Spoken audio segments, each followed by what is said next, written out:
What's up, everyone? Welcome back. Today, we're going to tackle cleaning up the interior on this car because it's really starting to show its age.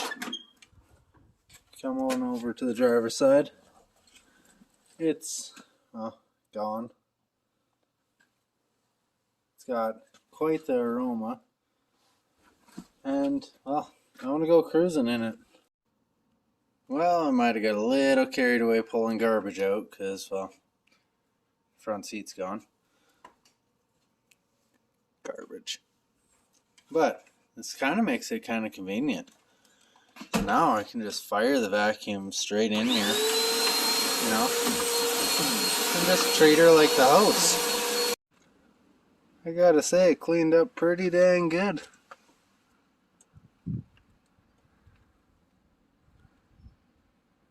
And I got a pretty good plan here, actually, now that she's all cleaned up. And I'll let you in on it. This seat just cannot go back in because that sucks to sit on. But I got these out of a 2000 Pontiac Grand Prix GTP, so we're going to fire them in. And yeah, this one's power even, so that's fancy. Well, this is far exceeding my expectations so far. Got the driver's one in. I'm really tall, so I need it far back, but we even got the powers working. We can go up and down in the back, forward, back. So she's nice. Might have to even figure out the wire and maybe get the heated part working. No, that's too much. But now to move on and get that one in. Well, I gotta say, I'm just impressed with how nice this turned out. Not sure if I'm gonna keep the headrests or not, but overall, there's enough leg room in here. Shaq could fit in there and wiggle his legs around. I'm 6'4", and I got zero problems, and can still get in the back seat here. There's still tons of room. All my brackets are made out of that square tubing. Those pieces are just laying in there still. But it actually turned out pretty good. Trickiest part is getting that driver's seat low enough that my thick thighs can clear under the wheel. Because I really didn't want to put a small wheel in this thing. Kind of really enjoy the horn ring.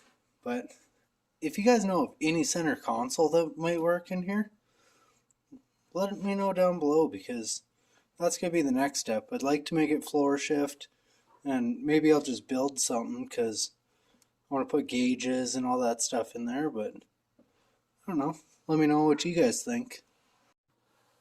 As you can see, I still got to finish. I got to run this in, fuse it, and it's always live because all the switches are on the seat. But once that's finished up, this is pretty much wrapped up. All I did for brackets is I took the square tubing, stacked it, welded it together, welded a nut inside here so I could bolt it down here, and welded a stud off the bottom so it's through the floor. And then on the back, same thing, it's another 2-inch bracket. I don't know if I can get you in here. Oh yeah, that one I made it stand up though. And then on this side, since the floor goes up, there's this 1-inch to keep it level. Same thing, welded a nut inside. Oh no, this one I drilled right through. It's a bolt, goes right through. I still gotta get rid of this. This was an old rendition. But yeah, I wired it up. You only need 1 power, 1 ground. But she's pretty deluxe. Very happy. Very happy with how it turned out. Because like I said, I'm 6'4". When I sit in that passenger seat, I can kick my legs around like a little kid. It's kind of a cool feeling. I don't experience that much anymore. Here's a bit better look from further back. I gotta get a windshield really badly, but I'm very happy with how those turned out. But I think that's going to be it for this one. And if you guys like this, hit that like button. Don't forget to subscribe as well, because I think next up we're going to work on the exhaust. Because if you look here, I'm trying to get the light on, this manifold's broken. That one's good, but well, Found these on Marketplace. This one's already been clearance for the Dodge steering box. So we might fire them on. So if you guys want to see that, remember, hit that subscribe button. And thanks you guys for watching.